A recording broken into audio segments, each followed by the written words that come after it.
hay una conciencia muy fuerte de que es imposible desconectar lo que hemos escuchado antes acerca de Daniel capítulo 7 con respecto a esto. No estamos cambiando de libro, estamos viendo otro aspecto de lo que hemos leído, de lo que hemos escuchado acerca de Daniel capítulo 7. Estamos viendo a la roca no cortada por mano que empieza a introducirse para destruir, para derribar, cayendo desde el cielo, empieza a introducirse para hacer caer a ese gigante.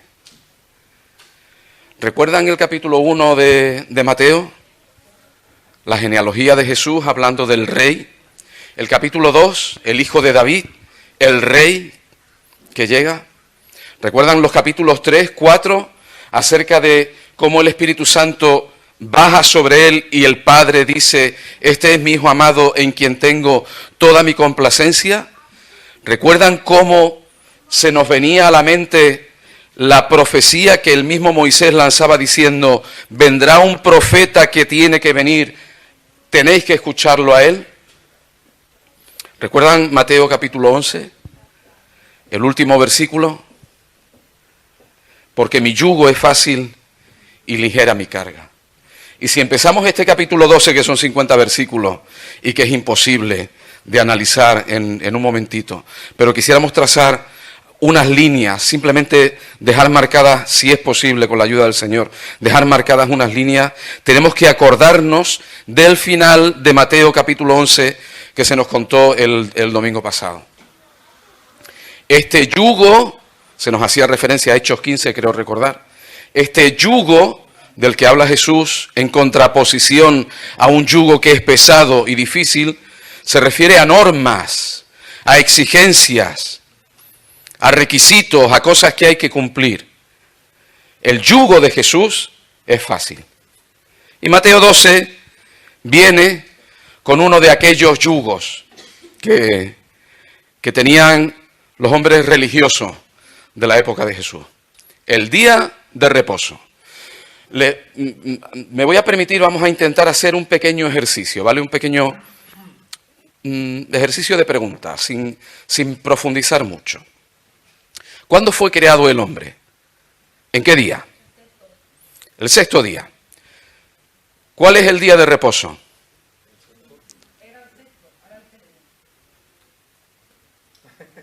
Tuvo que descansar mucho el hombre de su trabajo, ¿verdad? El día de reposo, según el Decálogo, según los 10 mandamientos, está establecido porque Dios trabajó y descansó. ¿Cuánto tuvo que trabajar el hombre para descansar? ¿A qué se refiere el día de reposo? ¿De qué habla el día de reposo? ¿De un día de descanso después del esfuerzo? ¿O de un día de preparación para lo que tiene que venir? ¿O de un día de trabajo relacional para lo que tiene que venir? En aquel día, dice, en aquel tiempo, iba Jesús por los sembrados, un día de reposo. Podríamos decir que era algo que hacían habitualmente, y que sus discípulos dice que tuvieron hambre y comenzaron a arrancar espigas y a comer, y no nos podemos meter mucho, pero está claro, estaba en la ley, había que dejar un remanente en el campo para que quien tuviera hambre, para que quien no pudiera acercarse, no pudiera tener acceso a comida, sin pasar la hoz, cogiera manojos y tuviera lo suficiente para el sustento de ese día. Y esto nos habla de muchas cosas, porque Jesús, el que era capaz de alimentar a 5.000, no daba de comer a sus discípulos. ¿Por qué? ¿Por qué no hacía aquel milagro con sus discípulos? Y sus discípulos tenían que ir a recoger comida. ¿Por qué tenían sus discípulos hambre? ¿Por qué en el día de reposo? ¿Por qué Jesús, cumplidor de la ley que no vino a abrogarla, no les decía nada? Y dice que viéndolo los fariseos, le dijeron: tus discípulos hacen lo que no es lícito hacer en el día de reposo. Recoger, preparar, limpiar y luego prepararse las tortitas con el grano de lo que recogían. Dice el versículo 3 que él les dijo: ¿no habéis leído? Y esta pregunta se va a repetir. ¿No habéis leído? ¿No tenéis o no han llegado ustedes a esa parte de la Biblia, de la Escritura, en donde se puede leer? ¿No lo conocen ustedes? Lo que hizo David cuando tuvo hambre, él y los que estaban con él, dice que entró en la casa de Dios y comió los panes de la presencia, de la proposición, que no le era lícito comer ni a él ni a los que con él estaban, sino solamente a los sacerdotes, y además ese pan se recogía cada día de reposo, se cambiaba cada día de reposo. ¿O no habéis leído en la ley, versículo 5, cómo en el día de reposo los sacerdotes en el templo profanan el día de reposo y son sin culpa?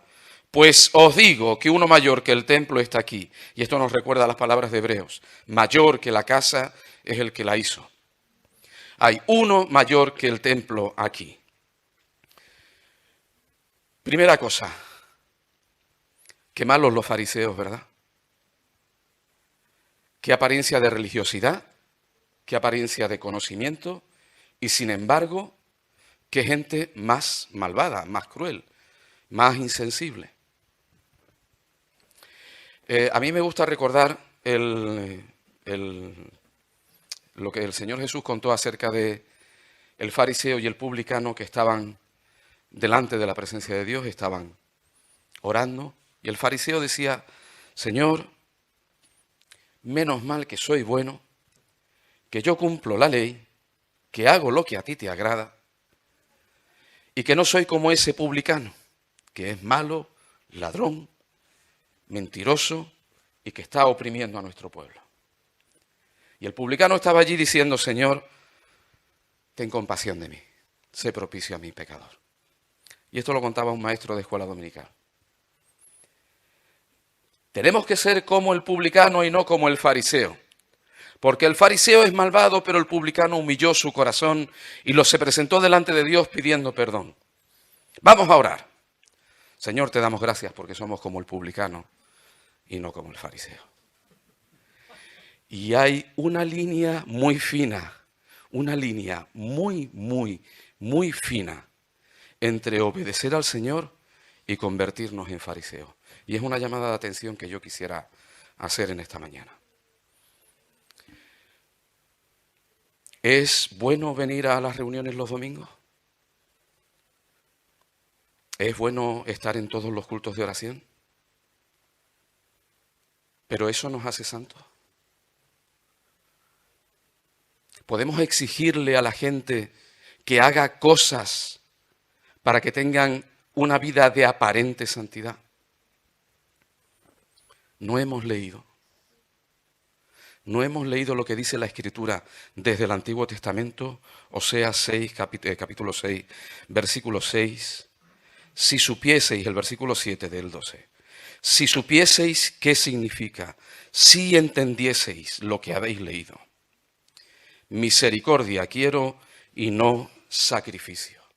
No quiero tu esfuerzo, no quiero tu empeño, no quiero tu obediencia obligada, no quiero que hagas cosas para agradarme solo por fuera, no quiero que vengas los cultos todos los domingos a las 11 de la mañana, el primero en la puerta y te sientes el primero. No quiero eso si no tengo tu corazón. Si no te tengo a ti, ¿para qué quiero eso? Y eso es lo que nosotros deberíamos entender.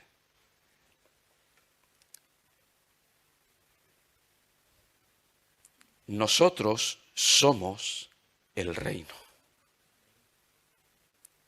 Nosotros somos el reino. Nosotros estamos abriendo cuña aquí en este mundo. Nosotros que seguimos al Señor Jesús. Hay un versículo que quisiera que se convirtiera. Hay dos, pero bueno, quisiera que se convirtiera, o este texto, que se convirtiera en pasaje central de este tiempo de meditación. Versículo 28 dice: si yo por el Espíritu de Dios echo fuera los demonios, ciertamente ha llegado a vosotros el reino de Dios. Porque ¿cómo puede alguno entrar en la casa del hombre fuerte y saquear sus bienes si primero no le ata? Y entonces podrá saquear su casa. Nosotros estamos en un mundo saqueando esta casa. O al menos es lo que deberíamos hacer. saquear esta casa, porque el hombre fuerte está atado.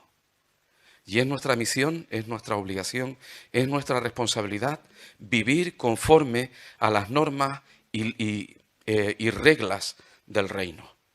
Misericordia, misericordia y no sacrificio. Misericordia y no sacrificio. Ayer estábamos comentando en una charla y creo que es algo que es interesante meditar.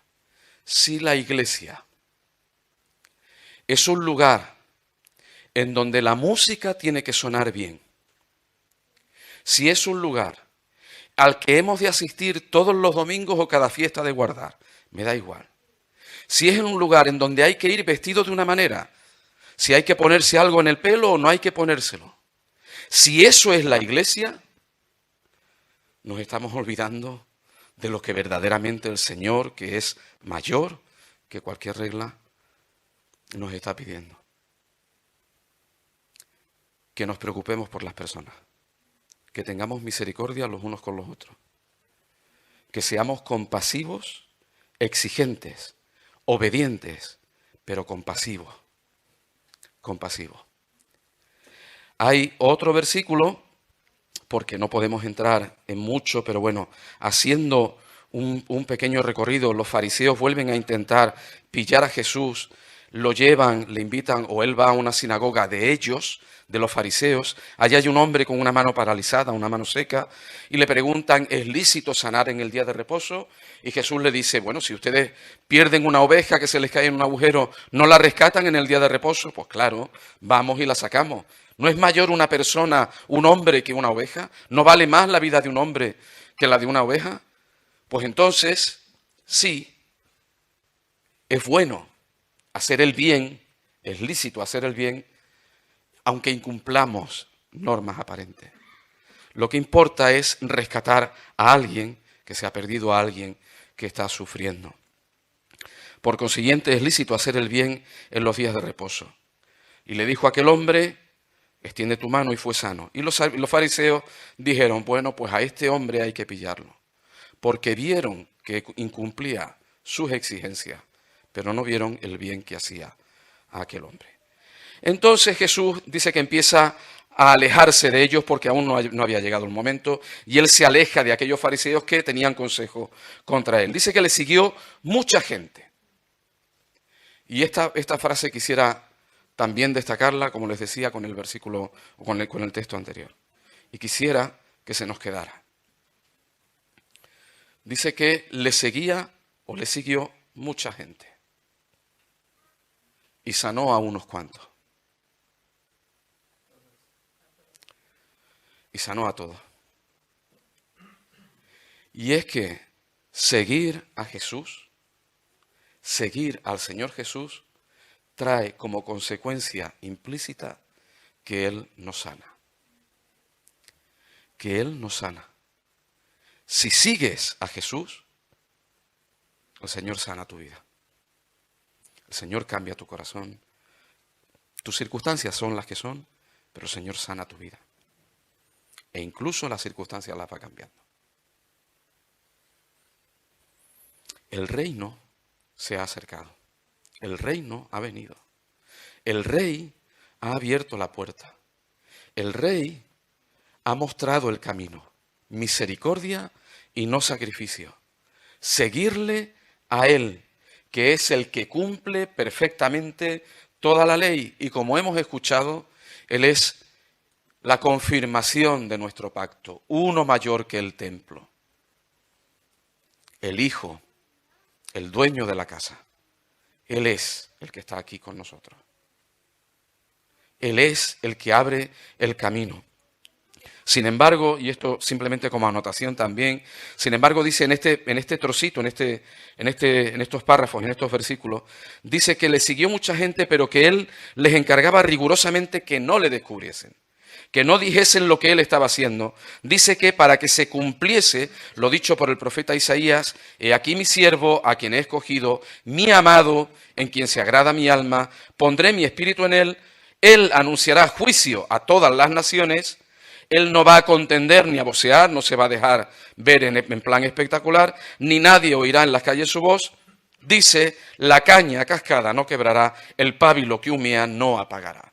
Aquellos fariseos, la religiosidad, en la exigencia religiosa, lo que hace es aplastar a la persona y no dejar que salga. Me da igual cuáles sean las circunstancias que cada uno de nosotros podamos estar viviendo o haber vivido, o que quienes se acerquen a conocer al Señor puedan estar viviendo. Es totalmente indiferente. El Señor no apaga ni rompe. El Señor sana. Y es lo que Él quiere hacer, sanar. Y lo hace, y esto lo digo simplemente como, bueno, pues poniendo contraposición a cosas que suceden en nuestra época, en nuestro tiempo. Hay cultos de milagros, hay reuniones de sanidad y de venirse para acá para que el Señor lo sane. Y yo no voy a entrar a discutir eso. Simplemente voy a decir que eso no fue lo que el Señor Jesús hizo. El Señor Jesús hizo esas cosas en silencio y sin querer ser descubierto. Lo hizo en intimidad, hablando con las personas con las que estaba hablando, porque el objetivo del Señor Jesús no era la sanidad, no era el espectáculo, no era ni siquiera que se viera quién era Él. El objetivo del Señor era sanar la vida de las personas. Era acercarse a cada uno y tener un contacto personal con las personas. Que el milagro no fuera un show espectacular visto en YouTube. Que el milagro fuera una experiencia vital en la vida de cada persona, que fuera algo íntimo, completamente íntimo. Entonces, aquellos fariseos dicen que empiezan pues a decir, mira, es que Jesús lo está haciendo en nombre del señor de las moscas, de Belcebú, del señor malvado, ¿vale? Del señor de la porquería, por decirlo así. Lo está haciendo en nombre de Satanás. Es curioso también que solo hemos visto a Satanás tentando al Señor Jesús en el capítulo 4 de este Evangelio de Mateo. Pasa algo así como con el libro de Job, ¿verdad? Satanás aparece en los 2 primeros capítulos, pero después hay otros 38, creo que son 38, 40 capítulos, en donde no se menciona para nada Satanás. Pero Él está ahí. Él está ahí. Y el Señor Jesús lo dice. Y les llama a aquellos hombres religiosos, con cierta apariencia de religiosidad, les dice generación de víboras. Generación de serpientes, porque el diablo es experto en coger la palabra de Dios, en usarla para hacer tropezar a la gente. El diablo es experto en eso. Jesús los llama generación de serpientes, de víboras, y no hay que recordar dónde aparece la serpiente antigua y a qué se está refiriendo cuando les está diciendo eso. Y es que la religiosidad puede tener una apariencia muy moral, pero si no hay misericordia, no hay una verdadera religión, no hay una verdadera relación con el Señor. El Señor Jesús les dice, pueden decir cosas contra mí, pero cualquiera que blasfeme contra el Espíritu Santo, esto no le será perdonado. Y lo que hemos leído antes, si yo estuviese echando, dice el Señor Jesús, si yo estuviese haciendo lo que estoy haciendo en el nombre del diablo, en el nombre de Satanás, en el nombre de Belcebú, ¿qué sentido tendría? Porque lo que el Señor Jesús hace es derrocar al rey de este mundo. Y lo está echando fuera. Y lo tiene atado, solo Él, el hombre poderoso, puede hacerlo. Y lo está echando fuera. ¿Qué sentido tendría? Dicen, pueden decir de mí lo que quieran, pero del Espíritu Santo de Dios, no. Y podríamos empezar a hablar acerca de lo que es la blasfemia, del pecado imperdonable, del tema de la incredulidad, pero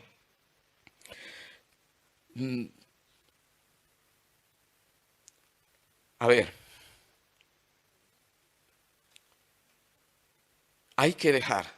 tenemos que dejar que el Señor Jesús, porque dice que cuando el demonio, el diablo, el espíritu se va y se va por un tiempo, la casa está arreglada, está ordenada nuevamente, pero ¿cómo dice que está? Dice desocupada, está vacía. Y nosotros tenemos que llenar nuestra casa no de decoración aparente, sino de que haya un habitante en nuestro corazón. De que haya alguien viviendo en nuestro corazón. para que nadie pueda ocupar la casa, para que nadie pueda entrar y tomar lo que no es suyo. Nuestra casa, nuestro corazón no puede estar desocupado. Y el Señor Jesús le dice, no saquéis las cosas malas. El hombre malo saca lo malo, las cosas malas de su corazón. El hombre bueno saca las cosas buenas. Pero ¿qué cosas buenas, y esto lo digo personalmente, qué cosas buenas puedo sacar yo de mi corazón? ¿Qué hay bueno que yo pueda sacar si no está el Señor Jesús en mí? Si no es el Señor Jesús el que está sanando mi vida. O dicho de otra manera, si no estoy siguiendo al Señor Jesús. Si no estoy viviendo con Él. Ya no es conforme a Él, sino con Él. Teniéndolo en cuenta a Él. Dice que algunos de los escribas y fariseos le respondieron en el versículo 38, deseamos ver de ti una señal. A ver, confírmanos que tú de verdad eres el quien dices que eres. Ese hijo de David, ese siervo, ese señor de la casa, ese señor del templo o mayor que el templo. Y dice, no se les va a dar ninguna señal. Solo una, la del profeta Jonás. A los 3 días. Haciendo una llamada de atención impresionante a la derrota o a la puntilla final, como dice Génesis, el pisotearle en la cabeza. Si tú le herirás en el calcañar, en el talón, él te pisoteará la cabeza. El pisotearle la cabeza de forma definitiva a Satanás, de forma completa, total. Y les hace una nueva llamada de atención con respecto, por ejemplo, a Jonás, que se enfadó mucho con Dios, porque odiaba a los de Nínive, y recibió el encargo de ir a Nínive a predicar. Él fue muy a disgusto, de hecho se fue al lado contrario, tuvo que volver para atrás con el tema del gran pez y de volver a aparecer, pero hubo salvación incluso para el pueblo más idólatra y más abyecto de los que había sobre la tierra. Con el arrepentimiento de la ciudad de Nínive vino salvación para aquella gente. El Señor Jesús ha abierto la puerta de forma definitiva para que su reino se establezca en este mundo. Y no lo va a hacer en un futuro, lo está haciendo ya. Y como hemos escuchado, como hemos sido desafiados, no son cosas que hayan de pasar, son cosas que están pasando. Y que nos exigen a nosotros tomar decisiones no religiosas, no litúrgicas, no aparentes, sino decisiones conforme a lo que leemos en la palabra, misericordia y verdad. Son situaciones que nos exigen a nosotros decorar nuestra casa con la presencia del Señor en nuestras vidas, no con cuadros bonitos que hagan referencia a, sino que sea el propio Señor, no una imagen suya, no una foto, no una decoración, Él viviendo en nuestros corazones, en nuestra casa. Tanto es así que resulta que su madre y sus hermanos se acercan a Él y lo van a buscar. Y no tenemos tiempo para meternos en esto, pero Juan, creo que es el capítulo 7, el versículo 5, dice que sus hermanos y hermanas, sus hermanos, su familia, le reconvenía. Y le decía, mira, esto que estás haciendo, ¿por qué no lo haces en público? Si eres tú, date a conocer. Quiero decir que lejos de como nos lo pone la serie Chosen, Los Elegidos, que está muy bien, pero lejos de eso, la relación entre la familia de Jesús y Jesús era muy distinta de una relación suave y agradable. Sus hermanos estaban en contra de él. No le creían, dice Juan capítulo 7, versículo 5. Y están ahí fuera llamándolo y diciéndole, queriendo hablar con él. ¿Y qué es lo que él dice? Todo aquel que hace la voluntad de mi Padre que está en los cielos, ese es mi hermano y mi hermana y mi madre. Y no hay relación más fuerte, más intensa, más indisoluble que la relación que se tiene con la familia. Yo puedo incluso tener una mala relación con mis hijos, pero son mis hijos. Nosotros somos la familia de Dios. Y no es solo una frase bonita, no es solo una frase para escandilarnos. Es que la realidad es que entre los unos, entre nosotros y el Señor, tiene que haber una relación que fluya, que sea fluida. Y para que esa relación sea fluida, sea estable, sea constante, ¿qué es lo que dice que tenemos que hacer? Guardar sus mandamientos, entendiendo qué es lo que está demandando de nosotros. Nosotros somos iglesia no porque tenemos un local donde reunirnos. Somos iglesia porque nuestra relación individual, personal con el Señor se mantiene de forma estable. Somos iglesia porque nuestra relación entre nosotros se mantiene fluida y de forma estable. Somos iglesia porque podemos tener conflictos entre nosotros, podemos tener incluso diferencias de caracteres, pero somos iglesia porque el Señor, que nos salva y nos retiene en sus manos y habita en nosotros, hace que entre nosotros busquemos el seguirlo juntos, el animarnos juntos, el vivir vidas sanas juntos, el no despreocuparnos, el no olvidarnos, el no exigirnos cosas que ni nosotros mismos podemos cumplir, pero sin embargo sí retarnos a vivir conforme a su voluntad. Así que el Señor nos ayude. Muchas gracias,